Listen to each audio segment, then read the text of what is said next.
Sanabda. Hamdan wa syukran lillah. Nusalli wa nusallim ala rasulil karim wa ala alihi wa sahbihi wa man tabi'ahum bi ihsanin ila yaumiddin. Asyhadu an la ilaha illallah wahdahu la syarikalah wa asyhadu anna Muhammadan abduhu wa rasuluh, amma ba'd. Marhaban bikum jami'an, marhaban biwasiyati Rasulillah sallallahu alaihi wasallam. Allahumma anfa'na bima 'allamtana wa 'allimna ma yanfa'una wa zidna ilma. Merasa tersanjung sekali saya mendapat amanah yang sangat berat, harus mengujikan apa yang saya pahami selama ini tentang qadaya akidah al-islamiyah, wabil khusus terkait dengan akidah yang selama ini dipahami oleh para ulama kita di Jamiah Persatuan Islam dan umumnya para kiai, para alim yang ada di negeri kita, di tanah air. Tentu dengan hadirnya kami rombongan Darul Ifta, Daurah Darul Ifta PP Persatuan Islam angkatan pertama ini merupakan pengalaman baru yang insya Allah menjadi bagian yang tidak bisa dilupakan bagi kami, khususnya saya sendiri, untuk menimba ilmu di negeri para anbiya ini dengan ragam pandangan para ulamanya yang sangat luar biasa dalam hal literasi tentu saja. Walaupun tentu saja sekalipun banyak hal ada yang bisa kita sepakati dan ada pula yang memang kita tidak sepakat. Namun ketika ketidaksepakatan ini ingin diluapkan, mungkin ada kesulitan tertentu meluapkan ketidaksepakatan itu. Sehingga lebih memilih diam atau bertanya apa adanya. Yang jelas, seperti yang kita terima dalam kajian dirosah akidah yang paling terakhir, itu yang menurut hemat saya tidak akan pernah lupa sampai ke tanah air. Fadilatul Syekh Dr. Faruk Jamal. Ya. Ketika kita singgung persoalan-persoalan akidah Ahlussunnah wal Jamaah secara umum, manhaj salaf secara khusus, lebih menukik lagi pada pandangan-pandangan akidah yang selama ini kita pahami di Jamiah Persatuan Islam, bermuara, berujung pada kesimpulan beliau. Satu, ketika merujuk disebut nama Syekh Muhammad bin Abdul Wahab, langsung beliau mengatakan rajulun syadun dolalun. Satu ya, poinnya sudah dapat tuh. Rajulun syadun dolalun. Terkadang keluar juga kata-kata jahilun.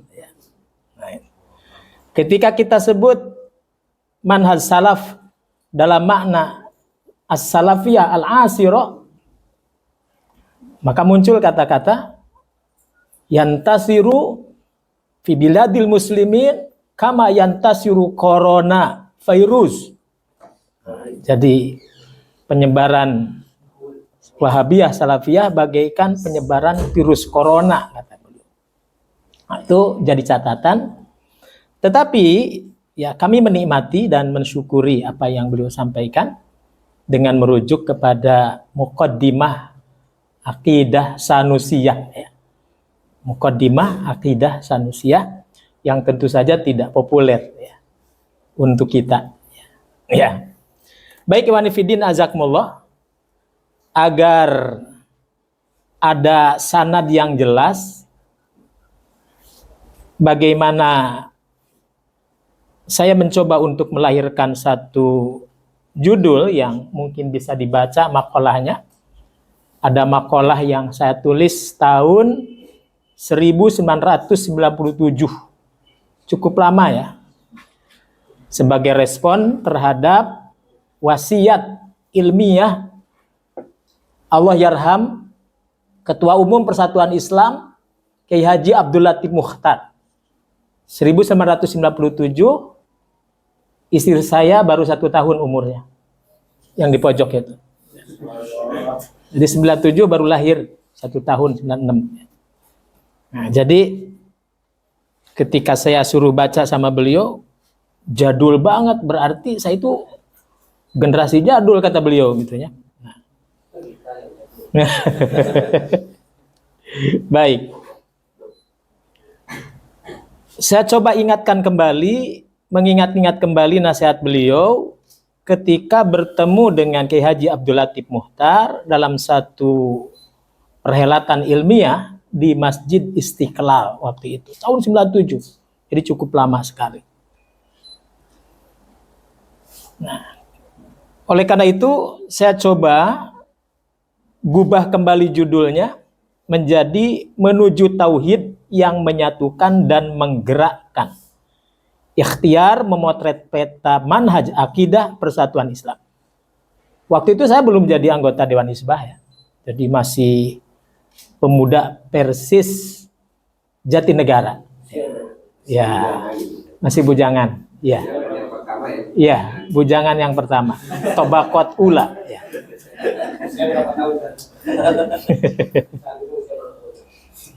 Ya, pokoknya 1971 baru lahir ya. Baik. Bermula dari sebuah ungkapan bernada wasiat.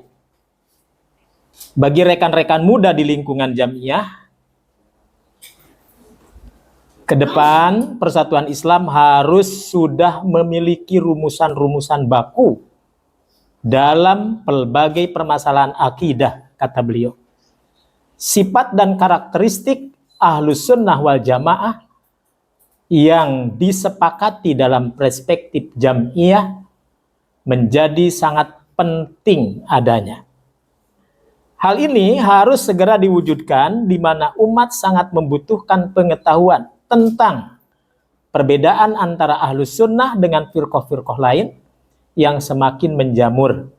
Apa yang dilakukan oleh ulama-ulama lain dengan beragam temuannya bagus juga untuk diambil faidahnya.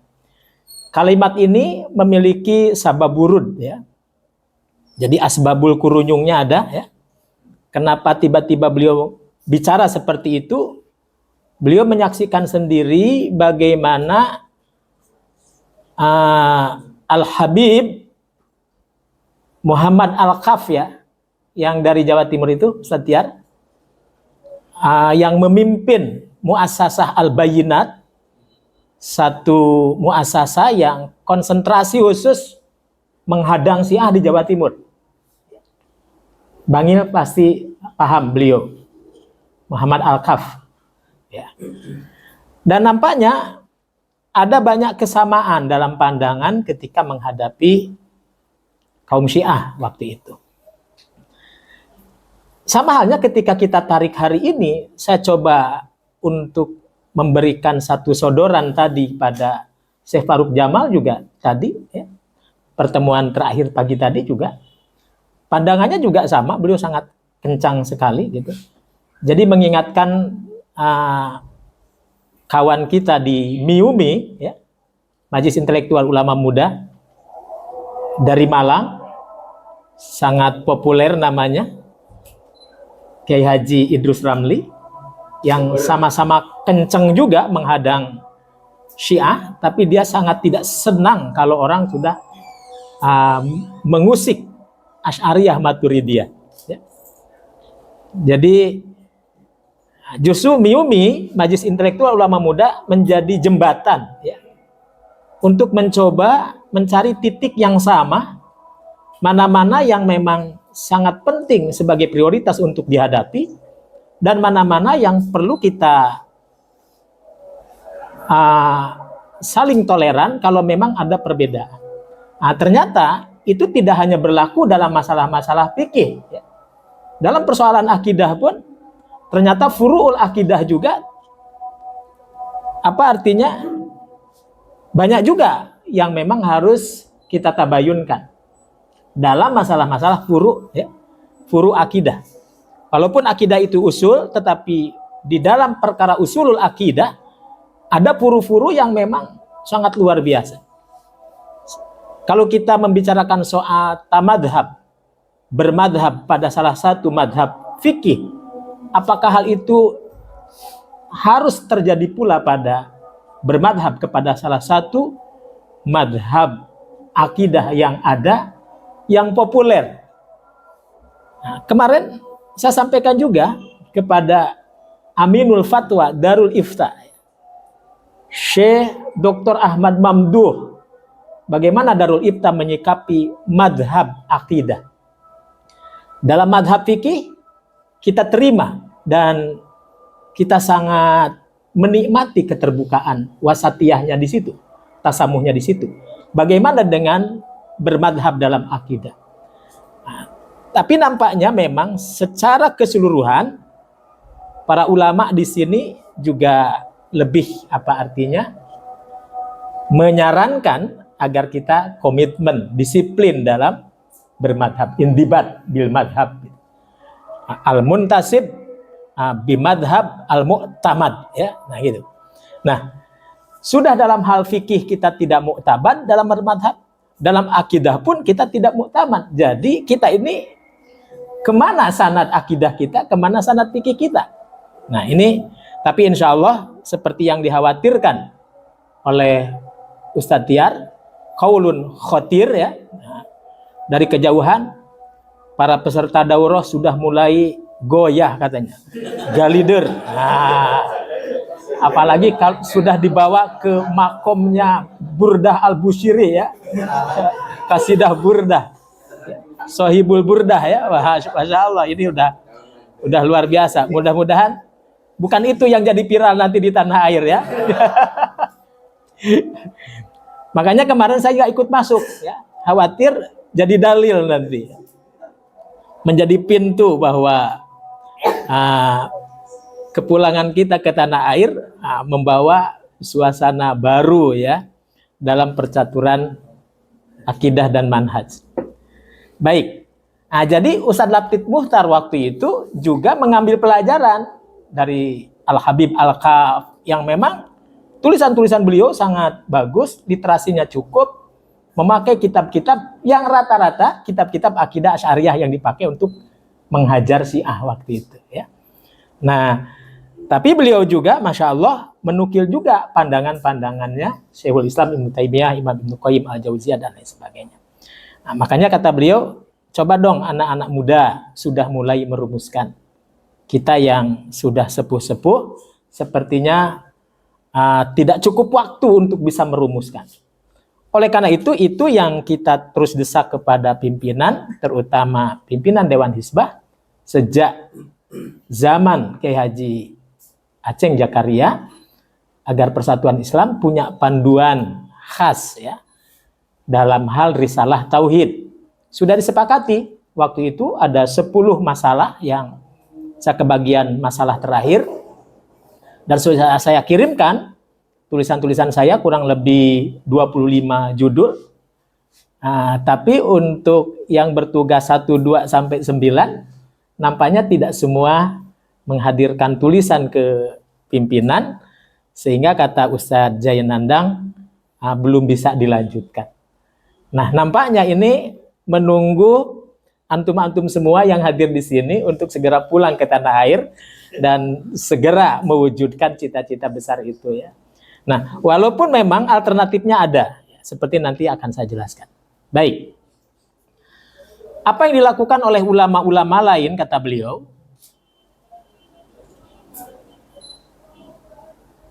yang apa yang dilakukan oleh ulama-ulama lain ini sangat penting untuk menjadi ya semacam pemikiran untuk bisa dikembangkan. Ya. Nah ini salah satu pandangan Kiai Haji Abdul Latif Muchtar langsung memanggil kita ya sambil berwudu. Nah, ini di sini masih ada titi mangsanya ya. Tanggal 21 September 1997. Pas bulan kelahiran saya ini ya. Baik. Pesan seperti ini menjadi sangat penting untuk dijadikan catatan di mana menjamurnya beragam gerakan dakwah dengan segala manhaj, baik akidah ataupun harokiyah yang ditawarkan sedikit banyaknya mempengaruhi cara pandang beragama masyarakat khususnya umat jam'iyah. Maka untuk mewujudkan sebuah jam'iyah yang benar-benar menjunjung tinggi akidah, jamaah dan imamah, meminjam bahasa Ki Haji Muhammad Ihsan Ansori, lahirnya pedoman baku yang dapat dijadikan rujukan menjadi sebuah keniscayaan. Karena itu, wawasan al-jamaah dalam kehidupan berjam'iyah menjadi ikhtiar yang harus diwujudkan demi terciptanya bunyanun marsus. Nah, ini petikan narasi yang sering disampaikan Kiai Haji Siddiq Aminullah dan Kiai Haji Entang Mukhtar ya, dalam tadrib-tadrib, dalam daurah-daurah pemuda Persis yang saya ikuti, saya catat betul amanah itu. Yang kedua, ketika kita bicara tentang akidah syariah, apapun bentuk pembicaraannya, selalu jargon yang muncul adalah kembali kepada Al-Quran dan As-Sunnah. Makanya begitu datang kemari, langsung disuguhi tulisan yang sangat hebat, yang dibedah oleh Dr. Hasan Mustafa kemarin, ya, baru muqaddimahnya, langsung tulisan Mufti Diyar Al-Misriyah, Fadilatul Syekh Profesor Dr. Sauki Ibrahim Alam, ya, tentang rod, ya, bantahan alal mutatorripin kepada orang yang ekstrim dalam beristidlal kembali kepada Quran dan Sunnah. Wah, ini istilah Ustadz Tiar notok karena babatok. Nah, jadi langsung begitu sampai ke sini langsung disodorin kitab itu. Syubuhat warudud ya. Nah, itu ya. Masya Allah. Kemarin baru dibedah muqaddimahnya oleh Dr. Hasan Mustafa. Sangat menarik sekali. Walaupun sebenarnya bukan untuk kita itu ya. Bukan untuk kita, tetapi ternyata beristidlal langsung kepada kitabullah sunnah Nabi selama ini yang kita pahami, tidak benar juga kalau memang tidak melalui biwasilati madhab muayyan al-mu'tamad mu'tabarah yakni.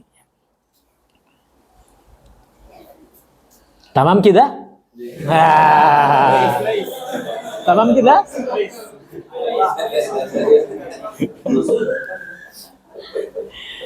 Makna kembali kepada dua pusaka merupakan kata kunci sikap beragama para tokoh jam'iyah ini adalah kembali pada dua pusaka. Hal ini dapat dicermati dari beberapa pandangan yang mewakili tokoh-tokohnya. Di antaranya Kiai Haji Munawar Khalil dalam kitabnya Kembali kepada Al-Quran dan As-Sunnah ya, tahun 56 halaman 5 Romawi, yang memaparkan bahwa sungguh-sungguh mengikuti pimpinan Al-Quran dan As-Sunnah di segala bidang kehidupan, terutama dalam bidang hukum-hukum Islam. Dalam kitab yang hampir mirip judulnya Makna Kembali kepada Al-Quran dan As-Sunnah, karya Kiai Haji Aceng Jakaria 2011, di halaman pengantar beliau menegaskan lagi bahwa kembali kepada dua pusaka maksudnya mempedomani Al-Quran dan As-Sunnah dengan perangkat ilmu yang benar. Demikian penulis buku ini menegaskan uraiannya. Nah, ini ada foto-foto buku-buku akidah yang saya temukan yang ditulis oleh para tokoh sepuh dan rekan-rekan muda. Itu pun tidak bisa lepas dari ikhtiar majalah Risalah yang mengumpulkan tulisan-tulisan kolom akidah. Ya. Ada beberapa puluhan tulisan saya, tulisan Ustadz Haris Muslim, tulisan siapa yang dari Majalengka, alumni sini juga ya, Ustadz Jundi siapa? Lalu Jundi Al-Jihadi ya, kemudian Andri Al-Jihadi. Lalu tulisan-tulisan kawan yang lain, ada kurang lebih ya, 7 orang kalau nggak salah, 7 sampai 10 ya. Nah, lalu terkumpullah tulisan kurang lebih berapa halaman? 800 halaman ya. Ya lumayan lah ya, risalah akidah. Pertanyaannya, apakah itu mewakili bahwa akidah Persatuan Islam itu yastamilu fiha gitu ya? Apakah memang sudah mencukupi mewakili apa yang ada di dalamnya? Saya yakin perlu dikritisi juga. Ya. Tapi untuk mengkritisinya, apa dasar kritiknya kan gitu? Karena memang selama ini pula belum ada persidangan khusus. Karena risalah tauhid yang rencananya ditulis 10 bab itu belum juga muncul. Ya. Dan saya sudah tanyakan juga kepada Ketua Dewan Hizbah, jawab beliau, kalau soal akidah insya Allah selama ini masih aman. Jadi masih aman dalam tanda petik, tentu ini mengandung tantangan juga. Aman dalam sisi apa? Aman karena memang masyarakat umat Persisiyah gitu tidak banyak menyoal, atau mungkin kurang begitu familiar. Sementara dalam dunia yang tidak bisa terbendung lagi, dunia medsos hari ini luar biasa. Soal Asy'ariyah Maturidiyah, soal Salafiyah Al-Asir, dan yang lain sebagainya meledak. Ya. Meledak dan tanpa bisa dikendalikan. Kan gitu. Tapi ala kulli hal, Jamiah Persatuan Islam selalu berikhtiar mencari titik-titik temu yang secara ilmiah bertanggung jawab begitu. Dulu pernah juga memanggil rekan-rekan dari beberapa tokoh pokok ya gerakan manhaj salafiyah al-asirah di Indonesia ini untuk bisa bermubahasa bersama dengan tim Dewan Hizbah. Dan itu sampai diabadikan oleh Al-Ustadz Abdul Hakim Abdad dalam jilid 8. Itu penuh dengan bagaimana bantahan beliau terhadap asatid Persatuan Islam tentang manhaj salaf ya. Tapi ala kulli hal, walaupun di situ ada banyak hal pro kontra, tetap ada nilai kebaikan. Kalau tidak itu dilakukan, tentu kita juga tidak bisa mengukur. Ya. Dan saya ikut terlibat langsung mengumpulkan buku-buku mereka. Ada tidak kurang dari 50 judul buku yang saya borong di Pasar Senen. Langsung saya serahkan ke Ustadz Aceng Jakaria waktu itu. Ya. Dan Masya Allah, guru kita ini, Masya Allah, mudah-mudahan menjadi amal soleh bagi beliau. Beliau selalu memberikan pandangan-pandangan yang mencerahkan, gitu ya. Artinya ada kebaikan yang sangat luar biasa. Ya. Di balik perhelatan pertentangan yang sangat tajam itu, kata beliau, ya tetap satu persatu kita hadapi, kita jawab.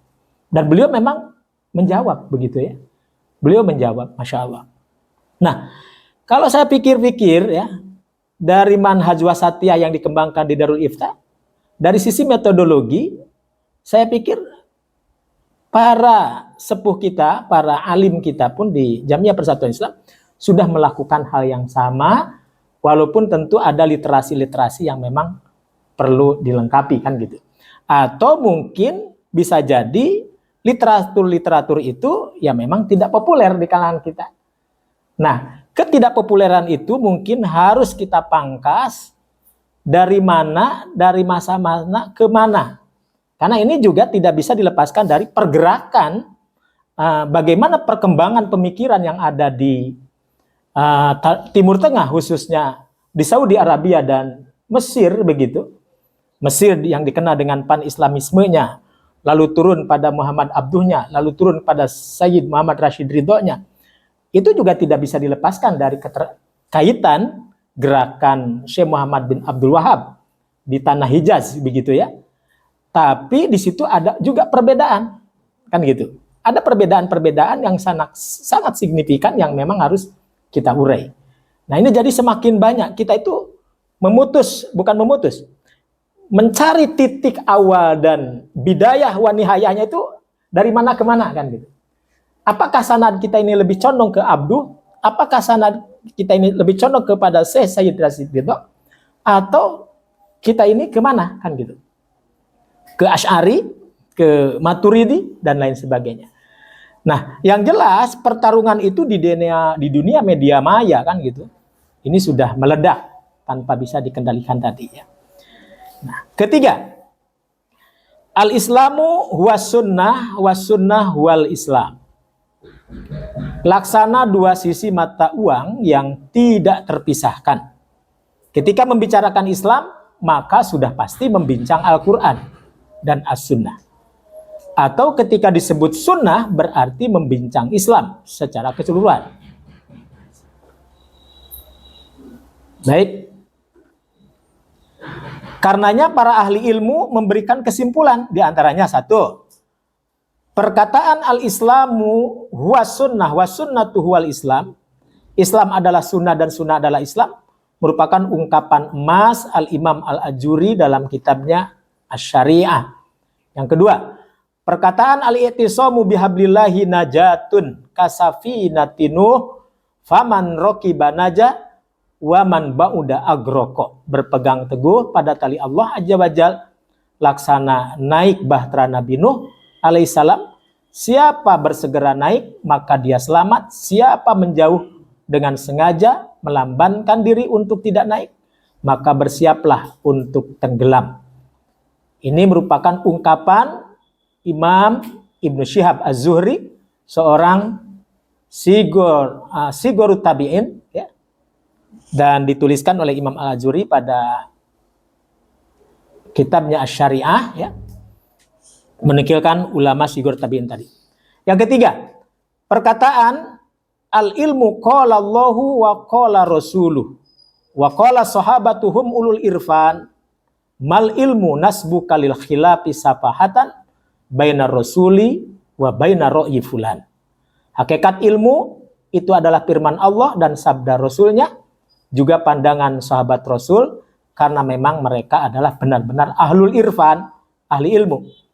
Bukanlah ilmu engkau menyandarkan pandanganmu pada silang pendapat orang dungu yang suka membanding-bandingkan sang Rasul dengan pandangan ucapan sampah seseorang, manusia biasa.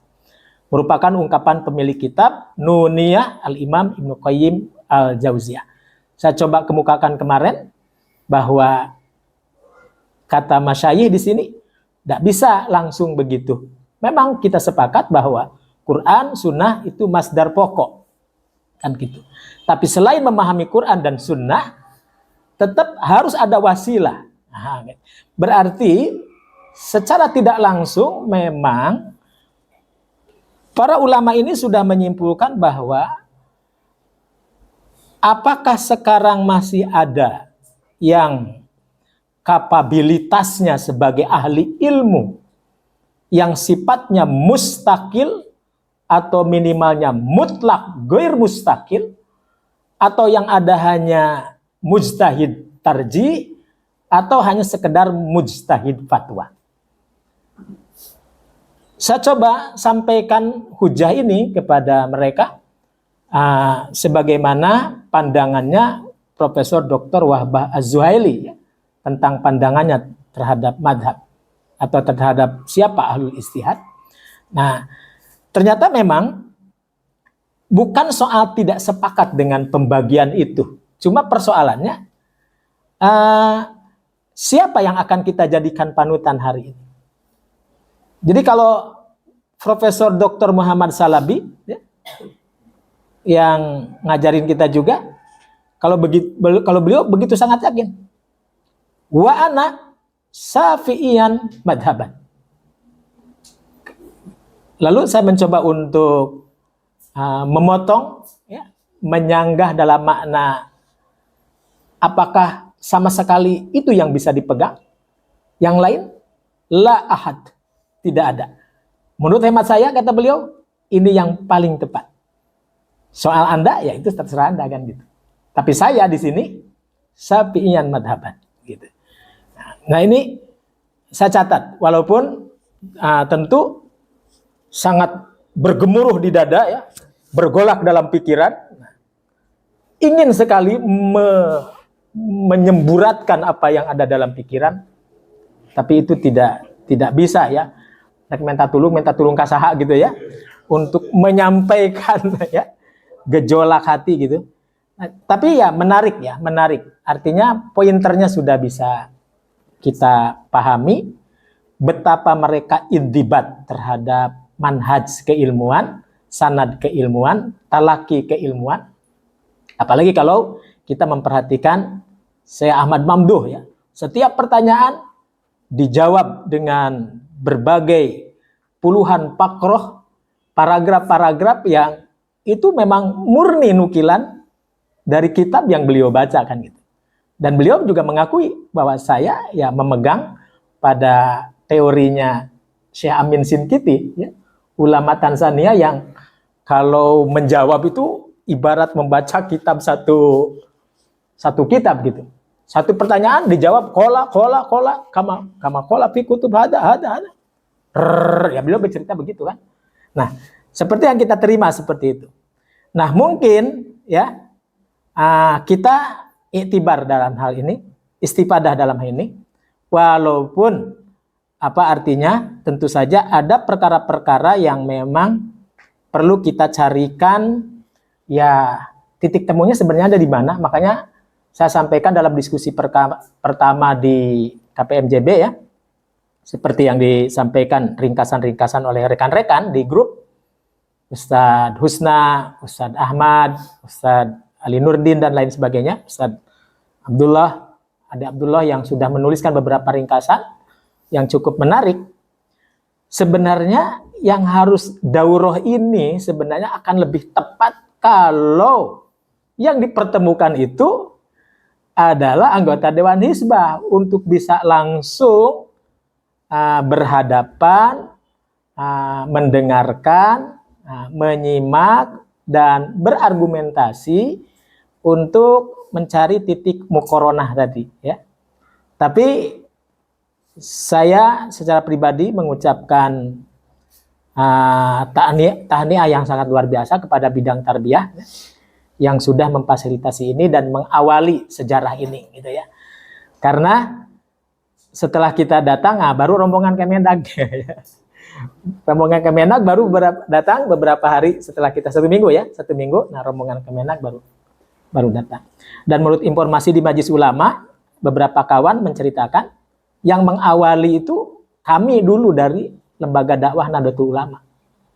Yaitu waktu itu masih dibuka 3 bulan. Ya, 3 bulan. Sadusna 3 bulan. Iya. Baik, lanjut. Ahlus sunnah wa ahlul jamaah. Apabila dicermati dari sisi perkembangannya, maka akan terlihat dengan jelas bahwa istilah ahlus sunnah wa jamaah juga ahlus sunnah wa jamaah mengalami proses yang panjang, melintasi zaman. Beberapa data menyebutkan 1, sebutan al-jamaah, al-ghuraba, Thaifah Mansurin, dan Firqatun Najiyah berdasarkan hadis 73 golongan, semua itu lebih populer di masa Rasulullah Shallallahu Alaihi Wasallam. Ada kitab yang ditulis oleh Dr. Muhammad Salam, Ma'ana alaihi wa ashabi. Atau Al-Hindawi menulis kitab yang cukup bagus, Al-Jama'atu minal Jama'at. Atau siapa? Dr. Salman Audah ya, juga menulis kitab tentang sifatul ghuraba ahli sunnah wa jamaah wa Thaifah al-mansurah. Nah, ketika kita sampaikan dalam buku kecil saya menulis buku kecil ya, dan dibedah, di launching di Dewan Dakwah Pusat, judulnya Risalah Ahlus Sunnah wal Jamaah. Risalah Ahlus Sunnah wal Jamaah ya. Meluruskan istilah apa ya? Penyimpangan makna dan lain sebagainya apa. Nah, di situ mendapatkan kritikan yang sangat luar biasa, masukan yang sangat luar biasa dari siapa orang Istak itu, doktor yang jadi dosen di Kuala Lumpur, sekarang sudah asisten, Samsudin Arif, asisten profesor ya. Beliau saya setuju dengan apa yang saya tulis, kurang lebih 75 halaman apa 150 gitu. Tapi beliau mengatakan, apa yang antum tulis ini semua Suudiyun. Jadi semua Saudi.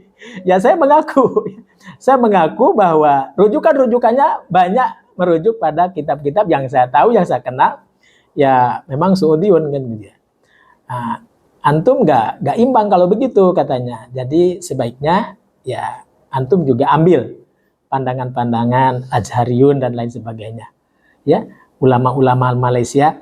Ya kita tahu dulu kita pernah diundang, tempatnya di Hotel Homan, di Sapoy Homan, diprakarsai oleh bidang pengkajian penelitian Kemenak di zaman Profesor Dr. Atomudon.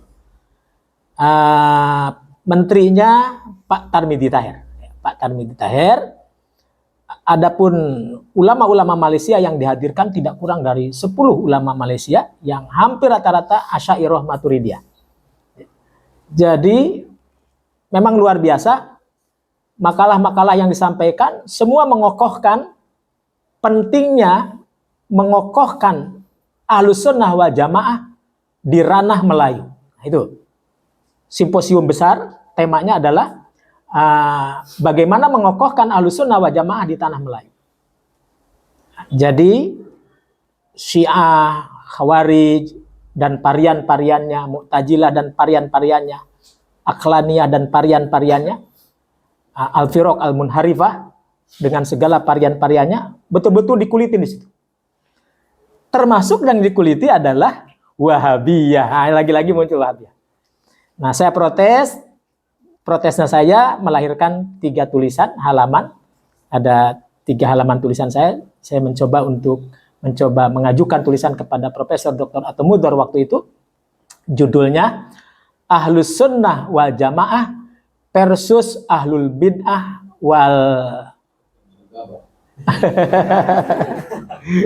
Ahlul Bid'ah wal Firqah. Nah, itu ya. Ahlus Sunnah wal Jamaah versus Ahlul Bid'ah wal Firqah. Dan itu kata-kata ini bukan mustakil dari saya. Kata-kata Imam Ibnu Taimiyah. Betul ya? Kata-kata Imam Ibnu Taimiyah. Ada buku yang ditulis oleh Fadilatul Syekh Abdul Karim Al-Abdul Karim. Judulnya Al-Jamaah wal Firqah Inda Syekhul Islam Ibnu Taimiyah. Tapi ketika ketika kita banyak membawakan pandangan-pandangan Imam Ibnu Taimiyah, Imam Ibnu Qayyim Al-Jauziyah wa akhwatuha gitu. Nah, kembali kita dikritisi. Nah, ini Taimiyah semua. Nah, nyambung dengan apa yang disampaikan di sini. Ya, rojulun syad, batilah dan lain sebagainya. Oh, baru kita sangat yakin, paham belakangan ini terbuka lebar perang pemikiran, perhelatan sakofah ilmiah, terutama dalam masalah akidah yang kita mencoba untuk konsentrasi di situ. Begitu sangat banyak untuk kita dudukan dan kita artinya jawab satu persatu yang tentu memerlukan keilmuan yang jauh lebih mumpuni, didukung dengan literasi yang tentu bisa dipertanggungjawabkan. Nah, maka kita sangat berharap rekan-rekan ini ya bagaimana andilnya bisa mengokohkan itu gitu. Dan Jamiah Persatuan Islam, wabil khusus Dewan Hizbah Komisi Akidah, saya juga tidak menyangka kalau apa memang tidak ada lagi atau bagaimana begitu ya. Yang jelas ya amanah ya saya tunaikan aja kan gitu. Walaupun itu tentu sangat berat. Baik. 2, sebutan Ahlus Sunnah di masa Imam Ahmad bin Hambal. Tadi di masa Nabi ya. Radhiyallahu an, untuk menyebut perbedaan dengan pihak lain yang mengagungkan hawa nafsu, maka mulai muncul istilah Ahlul Ahwa. Atau sebutan Ahlus Sunnah wal Jamaah di masa Imam Abul Hasan Al-Asy'ari di Baghdad. Atau Imam Abu Mansur Al-Maturidi di Samarkand. yang dari keduanya melatar belakangi lahirnya Asy'ariyah dan Maturidiyah. Makanya ini menjadi semacam apa ya, istimbat yang muttafaq sampai hari ini adalah seperti yang digambarkan oleh Imam Az-Zabidi ya dalam Syarah Ihya Ulumuddin, Ithaf Sa'adatil Muttaqin ya, 13 jilid ya. Nah, di antaranya di situ dikatakan idza utliqa bi ahli sunnati wal jamaah fal muradu bihim al asy'ariyah wal maturidiyah. Secara mutlak kalau disebut ahli sunnah wal jamaah ya sudah itu Asy'ariyah, Maturidiyah. Makanya itu yang kita kejar terus kepada siapapun pematerinya dimanapun. Bagaimana dengan dakwah Muhammad bin Abdul Wahab yang lebih menisbatkan pada madrasah Imam Ibnu Taimiyah dan lain sebagainya. Nah itu jawabannya ya seperti yang saya sampaikan tadi ya. Syad, dolal, batil, munharifah dan lain sebagainya. 3. Lahirnya madrasah Syekhul Islam Ibnu Taimiyah abad 7 di Damaskus, Syria dan madrasah Syekhul Mujaddid Muhammad bin Abdul Wahab abad 12 di Najd, Jazirah Arabia, yang dari keduanya lahirlah gerakan Muhyi Atsar As-Salaf, yakni menghidupkan kembali ajaran para salaf. Kemudian disusul pada zaman berikutnya gerakan pembaharuan Islam Syekh Muhammad Rashid Ridho di Mesir, murid Syekh Muhammad Abduh, yang satu sama lain ada irisan walaupun sebenarnya berbeda.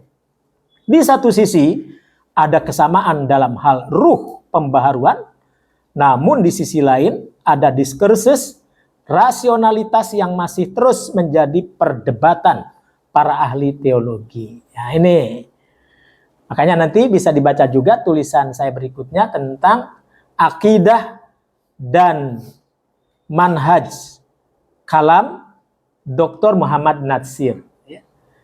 Natsir sebagai orang yang disebut-sebut intelektual, kader intelektual Tuan Ahmad Hasan, mencoba menguraikan cara pandang Ahmad Hasan, bagaimana mendudukan wahyu, bagaimana mendudukan akal, mana-mana yang masuk kategori bayani, burhani, dan lain-lainnya itu. Nah ini sangat mencerahkan sekali apa yang ditulis oleh Allahyarham Pak Natsir tentang kedudukan akal. Saya mencoba untuk mengkaji bagaimana Natsir membedah soal akal. Tidak jauh berbeda dengan Imam Ibnu Qayyim ketika menyajikan dalam Ighatsatul Lahfan min Masyaid Asy-Syaitan. Nah ini, atau dalam Miftahud Dari Sa'adah. Ya. Tidak jauh berbeda. Artinya, apakah seorang Natsir juga membaca kitab-kitab tersebut? Kan gitu. Nah, cuma memang ada banyak tulisan orang-orang tua kita yang tidak memenuhi sistematika penulisan seperti halnya penulisan akademik hari ini ya kan. Nah, tidak ada footnote, tidak ditulis kitab apa yang dirujuk.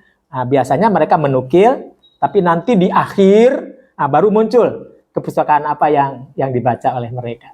Kan gitu. Baik. Siapakah Ahlussunnah wal Jamaah? Pertanyaan ini menjadi sangat penting untuk dimunculkan sehubungan terjadinya tarik-menarik dan adanya klaim sepihak. Karenanya, secara sederhana, paparan singkat para ulama terkemuka layak direnungkan. 1. Ada 3 kata dalam jumlah kalimat tersebut, ahlun sunnah jamaah. Dikatakan ahlun, sumyal ahlu bil ahli li'annahu ahluhu, kata Imam Ibnu Mandur. Ya, tidak dikatakan ahlun kalau memang dia tidak menguasai. Ahlu gami, sangat paham terhadap lorong-lorong gami, karena memang sudah tinggal di gami, kan gitu. Nah, ahlu hay asyir, ahlu buwabat, dan lain sebagainya.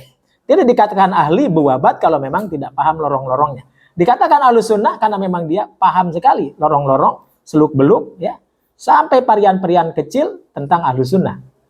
Nah ini, hum al-mutamassikuna bis sunnah, kata Fadilatul Syekh Dr. Abdul Karim Al-Aqad. Oleh karena itu, dikatakan ahlun mengandung makna asyirah, yakni keluarga atau penduduk Seseorang disebut ahlu Makkah karena orang tersebut penduduk kota Makkah.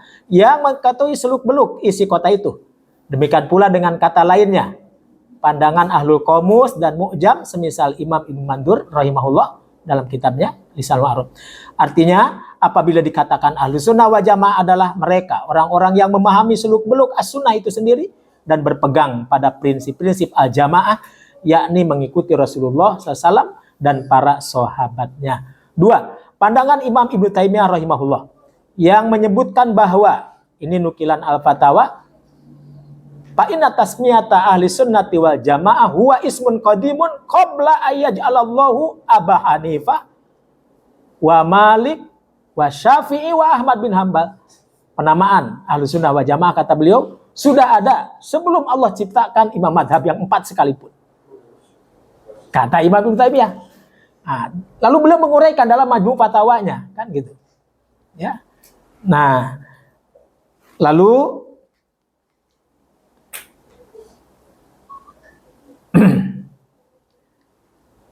dan itu tidak dinukil oleh murid-muridnya, diantaranya oleh Imam Ibnu Katsir ya, dalam tafsir Al-Quran Al-Azim jilid pertama halaman 535 yang mencoba menguraikan Quran surat Ali Imran ayat 106. Yauma tabyaddu wujuhun wa taswaddu wujuh. Qala Allah Ta'ala yauma taswaddu wujuh wa tabyaddu wujuh. Yauma tabyaddu wujuh wa taswaddu wujuh. Siapa yang tabyaddu wujuh? Wujuhu ahli sunnah. Siapa yang taswaddu wujuh? Yakni wujuh ahli bidah. Ternyata itu bukan ucapan Ibnu Katsir ansih. Beliau pun menukil pandangan gurunya Syekhul Islam Ibnu Taimiyah. Nah, saya sodorkan kepada Dr. Samsudin Arif, oh tidak begitu ya akhi. Semuanya harus kembali kepada titik sejarahnya. Adakah legalitas ahli ilmu min buldanil muslimin kalau kalimat itu menunjukkan bahwa keabsahan sebuah golongan disebut ahlus sunnah wal jamaah. Jadi tetap yang punya legalitas itu Asy'ariyah, Maturidiyah, seolah-olah demikian. Walau alam ya. Nah ini terakhir, persatuan Islam dan ahlus sunnah wal jamaah. Ada banyak pandangan para ahli yang berkaitan dengan makna ahlus sunnah wal jamaah. Apakah istilah ini lebih pada makna sifat atau nama golongan? Bahkan dua-duanya di antara pandangan tersebut adalah satu, ahlus sunnah wal jamaah kebalikannya dari ahlul bid'ah wal firqah. Dipetik Syekh Abdul Salam bin Abdul Karim dalam kitabnya Al-Jamaah wal Firqah li Syekhul Islam Ibnu Taimiyah. 2. Telah datang perintah bersatu agar tidak lepas dari al-jamaah. Maksudnya adalah agar tidak lepas dari al-haq dan senantiasa mengikutinya, sekalipun sedikit yang berpegang padanya. Sedangkan yang menyalahinya sangat banyak. Sebab al-haq itulah yang dipegang al-jamaah yang pertama kali pada zaman Rasulullah Shallallahu Alaihi Wasallam. Dan janganlah terpengaruh oleh banyaknya ahlul batil sesudah mereka. Ini nukilan Kiai Haji Endang Abdurrahman dalam Recik-Recik Dakwah ya. Halaman 83 dalam bukunya yang dicetak tahun 93 itu. Beliau juga menukil pandangan gurunya Imam Nawawi, Al-Imam Abu Syamah ya. Nah, perkataan Abu Syamah nanti tolong dikritik dalam kitab beliau Al-Bahith ala Inkaril Bidah wal Hawadith. Artinya guru-guru kita itu sudah iltimas ya, sudah bersenyawa dengan kitab-kitab para ulama dulu.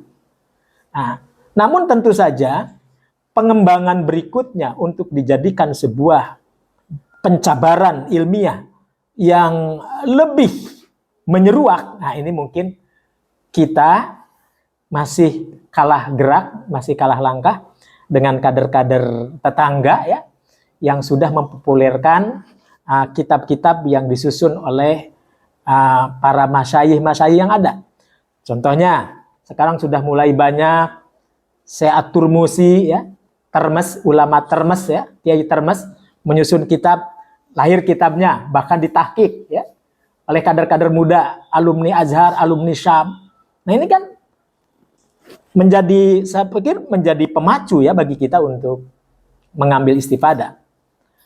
Syekh Khalil Bangkalan contohnya.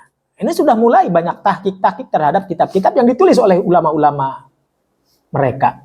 Dan itu merujuk pada sanad-sanad ilmiah nyambung. Artinya apa yang dibaca oleh ulama-ulama di sini yang memang sudah populer di negeri kita, ternyata memang di sini juga memang populer. Artinya keberhasilan mempopulerkan ulama-ulama mereka di sini, kan gitu. Nah, ya alhamdulillah kita juga bersyukur pada Allah kalau kitabnya Ustadz Aceng Jakaria dulu ya, Al-Masail ya, yang pernah mendapatkan pengantar dari salah satu dekan atau apa ya, di Azhar. Nah, ini juga merupakan upaya yang harus terus artinya dilanjutkan oleh rekan-rekan di sini. 3. Bahwa Ahlussunnah wal Jamaah itu ialah orang atau kelompok orang yang berpegang teguh pada Al-Quran dan As-Sunnah serta menjauhkan diri dari syirik dan bid'ah. Ini keputusan Dewan Hizbah tahun 27 Muharram 1416 ya. 26 Juni 95 di Bandung. Saya ulangi, Ahlussunnah wal Jamaah itu ialah orang atau kelompok orang yang berpegang teguh kepada Al-Quran dan As-Sunnah serta menjauhkan diri dari syirik dan bid'ah. Sederhana sekali kan? Apakah cukup kita mengatakan saeutik oke paten gitu? Apa begitu? Kan tidak cukup begitu. Bagaimana kita mensyarahkan pandangan ini menjadi sebuah syarah yang argumentatif dan kokoh ketika dihadapkan dengan pandangan-pandangan lain.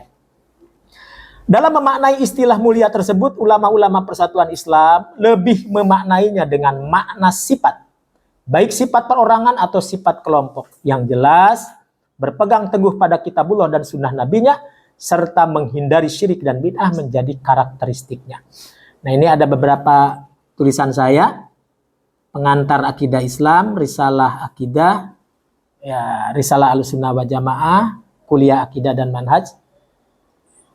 Itu pun bukan tulisan dalam arti penerbit, murni penerbit, tapi ya internal aja di lingkungan pusat kajian dan fatwa di Dewan Dakwah Islamiyah Indonesia. Kemudian paragraf yang paling akhir ini, peta manhaj akidah Persatuan Islam. Ya, mudah-mudahan seperti yang diharapkan tadi saudara moderator, potretnya tidak buram begitu. Ya. Potretnya bagus seperti handphonenya Ustadz Amas ya. Jelas, bengras gitu ya. Tidak seperti punya saya burem gitu. Peta manhaj akidah Persatuan Islam. Sekedar memotret seperti apa peta manhaj akidah Persatuan Islam tanpa bermaksud mendahului karena belum ada sidang khusus terkait masalah ini. Ingat ya. Maka potret ini setidaknya menjadi perhatian para penuntut ilmu. Beberapa hal penting yang dapat dipelajari adalah sebagai berikut. 1. Terkait sumber hukum Islam, Al-Quran dan As-Sunnah benar-benar diyakini sebagai sumber petunjuk, masdarul huda, yang disepakati, muttafaq alaih. Demikian pula dalam perkara akidah. Jadi, kalau kemarin Quran, Sunnah, ijma, kias, baru yang mukhtalaf alaih. Dalam masalah akidah, Imam Ibnu Taimiyah, Quran, Sunnah, ijma, ulama, a'immatis salaf.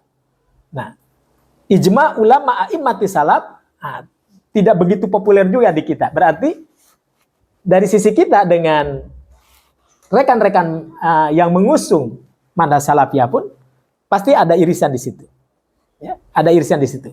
Karena ya tadi kemustakilan di dalam memposisikan istidlal bil Quran wa sunnah tadi. Ya. Saya coba mengajukan satu pandangan yang dipetik dari buku Syekh Abdullah Al-Ghaniman. Syekh Abdullah Al-Ghaniman kepada Syekh Ahmad Mamduh kalau nggak salah. Ya. Di mana Syekh Abdullah Al-Ghaniman menyebutkan beberapa hal yang apa tadi? Ya terkait dengan muttafaq alaih, mukhtalaf alaih, ya. Ijma' a'immati salaf dan lain sebagainya. Ada beberapa pandangan yang dinilai kurang sinkron. Nah, malah beliau mengkritisi Syekh Abdullah Al-Ghanimannya sebagai ulama Saudi minal mutatorifin. Nah, begitu ya. Jadi ada pandangan-pandangan yang kita nukil ya memang dianggap di sini mutatorif. Mutatorif. Dua, wilayah akidah merupakan ranah keyakinan yang bersifat baku, qadiyah tauqifiyah.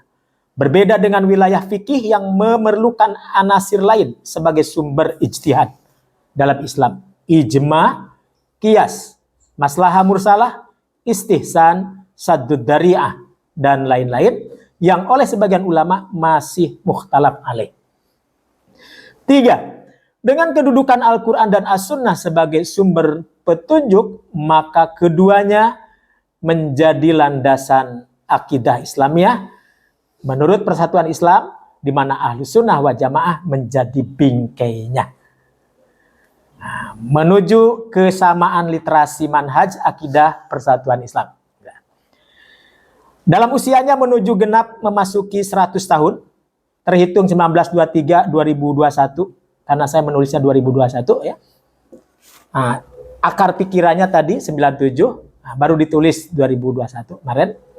Sudah tentu lahirnya panduan khusus manhaj khosoh terkait akidah adalah sesuatu yang sangat dirindukan. Karenanya, gagasan segera diterbitkannya kitab Risalah Tauhid yang diprakarsai Komisi Akidah Dewan Hizbah. Waktu itu yang menjadi ketua komisinya Al-Ustadz Kiai Haji Dr. Andes Ruyat, Muhammad Ruyat, akan menjadi souvenir indah yang sangat dinantikan oleh umat, khususnya warga Jamiah. Sepakat ya? Namun, belum hadirnya panduan Risalah Tauhid yang disepakati tidak berarti selama ini mengabaikan prinsip-prinsip dasar akidah. Justru dalam prakteknya, kitab-kitab daras Tauhid seperti halnya Al-Ubudiyah, Iqtida'us Syirat Al-Mustaqim li mukhalafati ashabil jahim, Al-Furqan baina auliya'ir rahman wa auliya'ish syaitan, Al-Furqan bainal haq wal batil, Al-Aqidah Wasitiyah, karya Syekhul Islam Ibnu Taimiyah, dan lainnya kerap kali menjadi rujukan para asatid di pesantren Persatuan Islam. Jadi sebagian PPI kan sudah ada yang rutin ngaji itu ya, ada yang sudah menghatamkan, diajarkan baik kepada para santri ataupun pada para jamaah. Demikian pula dengan Kitabut Tauhid, Masailul Jahiliyah, Fadlul Islam, Kashfus Syubhat, dan karya-karya Syekh Muhammad bin Abdul Wahab dengan berbagai versi syarahnya, di antaranya Fathul Majid oleh Syekh Abdurrahman Al-Asyikh ataupun Al-Qaulul Mufid Syekh Muhammad Shalih Al-Utsaimin. Adapun yang populer belakangan kitab Aqidatut Tauhid karya Syekh Shalih bin Fauzan dan Mujmal I'tiqad A'immati Salaf karya Syekh Abdullah bin Abdul Muhsin At-Turki atau Al-Wala wal Bara karya Syekh Al-Qahtani. Ini sudah mulai populer di beberapa pesantren Persis ya. Sudah mulai populer di beberapa pesantren Persis. Selain itu, ada juga yang menjadikan rujukan Al-Wahyul Muhammadi, Syekh Muhammad Rashid Ridho. Nah, nanti mungkin ada pandangan-pandangan yang berbeda dalam persoalan memahami ilham. Memahami ilham. Ya. Nah, apakah ilham menjadi bagian dari hujah agama? Nah, ini menjadi menarik. Karena seperti hari ini nih, muncul komunitas gerakan akhir zaman Gaza sekarang ya, mulai rame, dan alhamdulillah kami di LPPI, karena saya di LPPI juga sudah mencoba untuk berikhtiar melakukan bantahan terhadap kelompok ini, dan sudah muncul bukunya Penyimpangan Mimpi-Mimpi Muhammad Qasim ya, tentang beliau. Dalam pengantar saya sampaikan juga, saya nukilkan juga fatwanya Tuan Ahmad Hasan terkait dengan mimpi. Tapi tentu saja tidak demikian ketika kita sodorkan kepada para masyayikh yang lebih pada irfani ya, manhaj irfani yang masih mengunggulkan sufi dan sejajar dengan seperti hanya madhab fikih dan lain sebagainya ya. Nah ini. Selain itu ada yang menjadikan rujukan tadi Al-Wahyul Muhammadi Syekh Muhammad Rashid Ridho, akidah Islamnya Sayyid Sabiq dari Azhar Mesir. Nah ini Aqidatul Mu'min Syekh Abu Bakar Al-Jazairi, Al-Aqidah Fillah Syekh Umar Sulaiman Al-Ashqar, dan Muhtasarul Aqidah Al-Islamiyah Syekh Thariq Suwaidan. Kepedulian terhadap ilmu akidah ini pun ditunjukkan oleh ulama perintis dan sejumlah tokoh senior serta barisan asatid muda dalam kader-kader Jamiah saat ini. Di antara literasi internal yang dapat ditemukan adalah, nah ini juga penting, Kitab Tauhid Tuan Ahasan tahun 66 ya. Adakah Tuhan? Masih Tuan Ahasan. Kembali kepada Al-Quran dan As-Sunnah, Kiai Haji Munawar Khalil. Parasit Akidah Ustadz Elmar Dedek. Akidah Islam Dumasar Quran jeung Hadis. Nah ini siapa yang pernah membaca buku ini? Akidah Islam Dumasar Quran jeung Hadis. Ada nggak di Jawa Timur?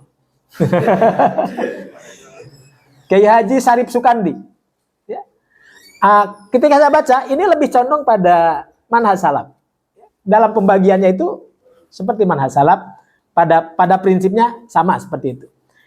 Walaupun kalau kita baca kitab Tauhidnya Tuan Hasan, lebih condong pada tadi Asy'ariyah, Maturidiyah dengan sifat 20-nya ya. Walaupun di beberapa hal tentu berbeda. Apalagi kalau menengok tanya jawab. Nah, itu akan sangat berbeda sekali ya. Banyak sekali perbedaan di situ. Artinya sulit untuk disimpulkan. Asy'ariyah kah? Maturidiyah kah? Salafiyah ansih mustaqillah. Nah, dulu pernah pra muktamar, pernah diskusi juga di mana? Di Rancabango kalau tidak salah, dan saya juga ikut menyajikan waktu itu. Sampai muncul kesimpulan sementara. Jadi Jamiah Persatuan Islam itu naon atuh? Apa? Salafiyah mustaniroh. Salafi yang tercerahkan. Nah, tercerahkannya di mana? Kan gitu. Nah, ini juga harus dijelaskan kan gitu. Tercerahkannya di mana? Nah, ini juga persoalan yang saya pikir apa artinya tidak kurang ya dari bagaimana pentingnya hal ini perlu dikembangkan. Ya. Akidah Islam Dumasar Quran dan Hadis, Muhammad Sarip Sukandi, mengenal manhaj as-salaf dalam akidah. Nah, ini cucu dari beliau nikah dengan salah satu cucu Tuan Hasan. Alumni Azhar, namanya Al-Ustadz Dahlan Basri Thohiri. Ya. Kelahiran Palembang, nikah dengan cucu Tuan Ahmad Hasan, dan menjadi ketua Dewan Fatwa Dewan Dakwah sejak zaman Pak Nasir. Nah, beliau menulis buku mengenal manhaj as-salaf. Dan beliau pun mencoba mengkritisi pandangan-pandangan akidah di Jamiah Persatuan Islam. Maka saya coba untuk melakukan bantahan argumentatif. Sebenarnya apanya yang dibantah? Ada yang bisa disepakati, memang ada yang tidak bisa disepakati. Terutama di dalam memaknai beberapa kaedah-kaedah dalam manhaj salaf dalam berakidah. Nah, itu memang ada yang tidak sama dalam bab ini. Ya. Ada yang tidak sama dalam bab ini. Kenapa? Rata-rata ketidaksamaan itu berawal dari bolehnya mentakwil dan tidak boleh mentakwil. Nah, ini dari situ. Ya. 7 ilmu tauhid 1, 2, 3 Al-Ustadz Aceng Jakaria bin Ahmad Kurhi. 8 makna kembali kepada Al-Quran dan Sunnah tadi sudah disinggung. Kumpulan keputusan sidang Dewan Hizbah tentang akidah. Nah, ini juga sudah ada. Ya. Turuk istimbat metodologi pengambilan hukum. Nah, ini yang menyangkut bab akidahnya ya. Tentang kaedah-kaedah akidah. Risalah Tauhid yang belum muncul juga. Masih proses. Ini tahun 21 saya menulis masih proses. Sekarang sudah 2023. Apakah harus masih proses juga kan gitu. Nah, ini juga tantangan. Risalah akidah, nah ini yang justru sudah muncul duluan atas ikhtiar dari Direktur Risalah Pers ya, yang orangnya ada di sini waktu itu. 13 pengantar memahami akidah Islam. saya tulis sendiri. Risalah Ahlussunnah wal Jamaah saya tulis sendiri. Kuliah Akidah dan Manhaj saya tulis sendiri. Nah, ini karena keterbatasan pencarian, mungkin masih ada literasi lain yang belum dimasukkan. Kata penutup, itulah potret garis besar terkait peta manhaj Akidah Persatuan Islam dalam pandangan penulis yang fakir ilmu. Sekalipun jauh dari sempurna dan tidak mewakili tokoh-tokoh ulamanya, paling tidak ada gambaran untuk mengantarkan mubahasah kita dalam berbagai kesempatan yang penuh berkah dalam membersamai jamaah. Kepada Allah Azza wa Jalla jualah kita memohon bimbingan dan tambahan ilmunya yang bermanfaat, semoga dengan menggeliatnya kembali pengkajian akidah dengan berbagai perspektifnya dalam memetakan makna kembali kepada Al-Quran dan As-Sunnah dapat mengantarkan pada ikhtiar menuju tauhid yang menyatukan dan menggerakkan. Camkan baik-baik, sesungguhnya ilmu tauhid adalah asroful ulum, yakni semulia-mulia ilmu yang berhubungan langsung dengan keimanan umat manusia terhadap Rabbul Alamin. Untuk manhaj difa'nya silahkan dibaca pada makalah kedua ya. Dan akidah manhaj teologi Natsir tadi, Muhammad Nasir, juga bisa dibaca dalam makalah ketiga. Itu saja yang bisa saya sampaikan dan apa yang saya tahu. Sekali lagi, tentu ini bukan akhir dari kesimpulan. Justru kita jauh-jauh datang kemari untuk mencari mutiara-mutiara yang berserak itu. Puritanisme tidak harus menjadi rigid, ya, tidak harus menjadi ekstrim, dan terbuka, tidak harus menjadi liberal. Demikian, aku lu qouli hada wa astagfirullah li wa lakum. Wassalamualaikum warahmatullahi wabarakatuh. Ya. Jazakumullah khairan pada Al-Ustaz Tetan yang sudah memotretkan apa